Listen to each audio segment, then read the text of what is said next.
일본이 구매했다가 그대로 돈을 날려버린 무기 QH-50 무인 헬기를 아시나요?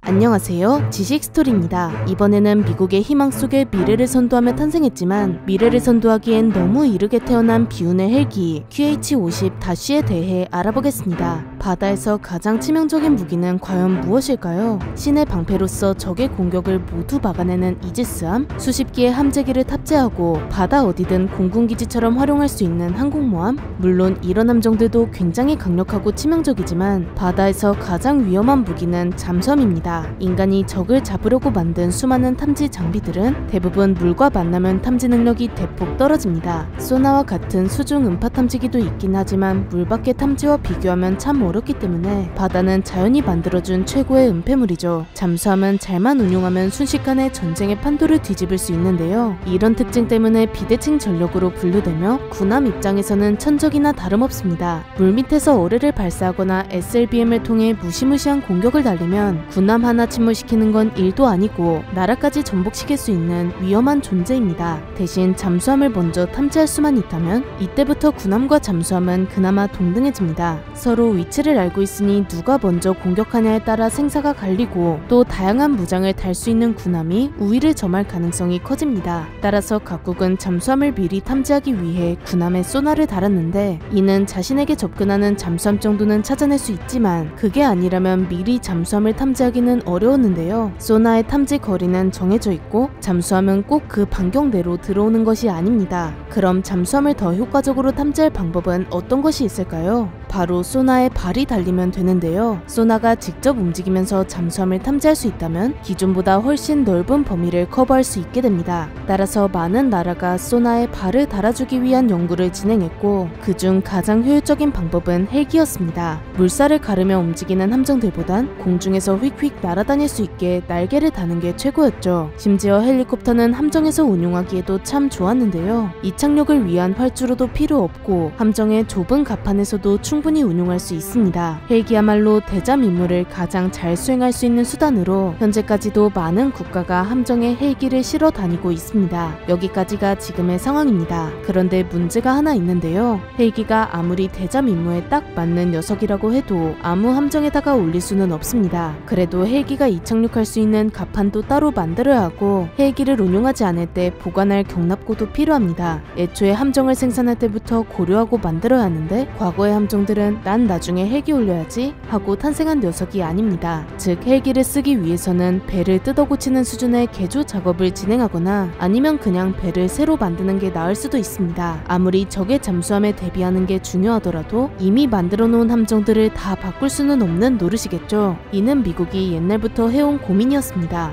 추축국과 2차 세계대전을 치르며 만든 그 수많은 함정을 새로운 함정으로 교체하기엔 상당히 부담스러웠고 그렇다고 그냥 쓸 수도 없었습니다. 이 와중에 소련의 잠수함은 너무 강력했으며 뭐라도 하지 않으면 꼼짝없이 잠수함에게 당할 판이었죠. 결국 미국은 소련에게 따라잡히지 않기 위해 사업 하나를 야심차게 준비하는데요. 바로 함대 재건 계획 사업을 시작합니다. 이 사업에서는 아주 대규모로 함대를 뜯어 고치는 것 대신 기존 함정에 탑재할 수 있는 헬기를 개발하는 것으로 방향을 잡았습니다. 미국의 소규모 헬기 제작 업체인 자이로다인이 이 사업을 맡았고 이들은 무려 사람도 탑승하지 않는 아주 작은 무인 헬기를 개발해오는데요. 이렇게 미국의 고민을 기똥차게 해결해줄 뻔했지만 앞서 비운의 헬기라고 말했습니다. 이 뒤에 어떤 일이 있었는지는 조금 뒤에 알아보도록 하겠습니다. 어쨌든 이 사업으로 탄생한 것이 바로 오늘의 주인공 QH-50-이죠.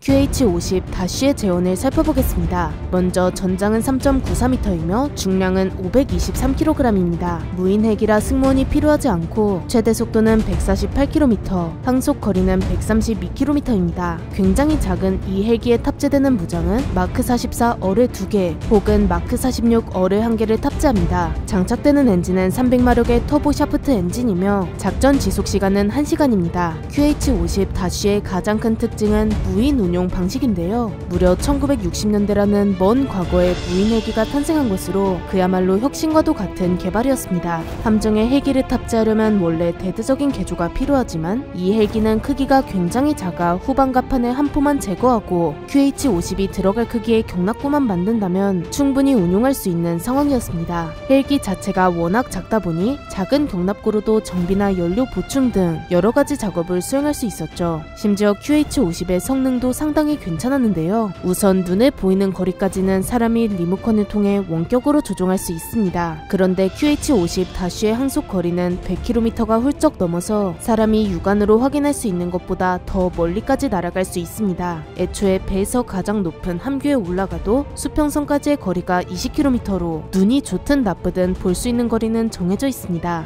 하지만 이렇게 시야에서 사라진다면 레이더를 이용해 조종할 수 있었습니다. 배에다 그냥 장착한 소나보다 훨씬 먼 거리까지 탐지할 수 있죠. 거기다 속도도 굉장히 빠릅니다. 시속 148km로 날아다닐 수 있는데 물론 유인 헬기에 비하면 굉장히 느린 편이지만 당시의 기술력을 생각해보면 무인 헬기가 이 정도 퍼포먼스를 보여주는 것은 보통 일이 아닙니다. 함정보다 빠르기만 하면 임무를 수행하는 데 부족함이 없죠. 그리고 기체 크기가 작지만 무장은 절대 무시할 만한 수준이 아닙니다. 최대 사거리 5.5km, 최대 심도 910m, 시속 56km로 적에게 날아가 꽂히는 마크 44 어뢰를 2개 탑재하며 최대 사거리 11km, 시속 74km의 속도로 적을 공격하는 마크 46 경어뢰도 하나 탑재합니다. 미국은 이렇게 작고 귀여운 QH-50-에 푹 빠지는데요. 그렇게 755대를 덜컥 계약해버립니다. 다가올 미래는 꿈에도 모르고 말이죠. 지금까지 설명한 성능에 과장은 하나도 없었지만 QH-50이 테스트받는 환경과 실전에서 마주하는 환경은 사뭇 달랐습니다. 우선 제 성능을 내기 위해선 몇 가지 조건이 필요했는데 환경도 좋아야 하고 리모컨으로 똑바로 조종하려면 주파수를 방해하는 전파도 없어야 합니다. 하지만 전장은 그리 꽃동산이 아니죠. 수많은 아군의 교신이 뒤섞여 있으며 심지어 날씨도 오락가락합니다. 그렇게 QH-50은 자신과 연결된 주파수도 잃어버리고 자꾸 엉뚱한 주파수의 명령을 따르거나 이상한 곳으로 이동하기 일쑤였습니다. 심지어 바다에 그냥 빠져버리기도 하고 연료가 바닥날 때까지 멀리 날아가 버리기도 했습니다. 또 사고를 낼 뻔하기도 했는데요. 항공모함과 전투기가 교신하는 주파수를 리모컨 주파수로 인식하고 항공모함으로 가다가 함재기와 부딪혀 사고가 날 뻔했죠. QH-50은 미 해군의 미래와도 같은 무기였지만 막상 까보니 빛 좋은 개살구에 불과했습니다. 그 와중에 미국은 이미 755대나 질러버렸으니 이미 생산은 진행되고 있었습니다. 결국 1969년 미국은 올스톱을 결정한 뒤 계약을 해지하게 됩니다.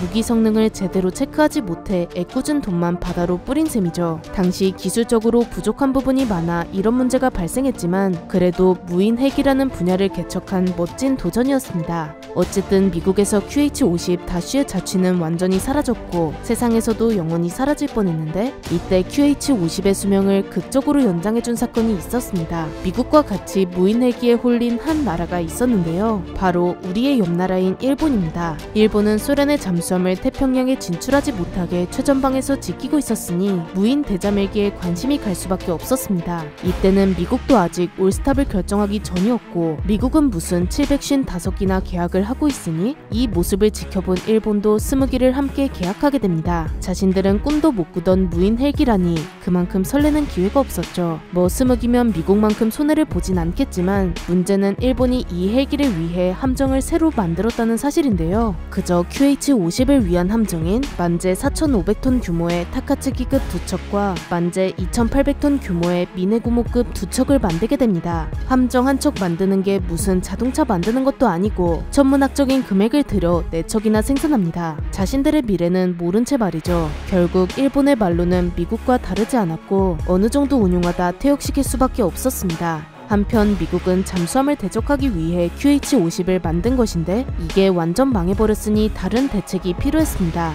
대책이 없으면 전력 공백이 생겨버리고 그렇게 될 바엔 QH-50이라도 써야 할 판이었는데요. 다행히 타이밍 좋게 SH-2라는 해상작전 헬기가 등장합니다. 비록 무인도 아니었고 크기가 그리 작지도 않았지만 그래도 QH-50의 자리를 채울 용도로는 적당했죠. 현재는 드론이 발전하며 다시 무인 기술이 빛을 보기 시작했습니다. 그리고 MQ-8 무인 헬기처럼 QH-50-의 유지를 이어받은 헬기들이 등장하고 있습니다. 현대에서는 무인기의 개발이 그 어느 때보다 활발하게 이루어지고 있으며 앞으로도 무인기는 발전할 예정이니 QH-50-도 꽤 의미있는 도전이 아니었나 싶습니다. 아마 현대에 등장했다면 꽤 완성도 높은 헬기로 등장했을지도 모르죠. 이렇게 시대를 앞서 나가 빛을 보지 못한 미국의 무인 헬기 QH-50-에 대해 알아보았는데요. 영상을 재미있게 보셨다면 구독과 좋아요 부탁드립니다. 감사합니다. 지식 스토리였습니다.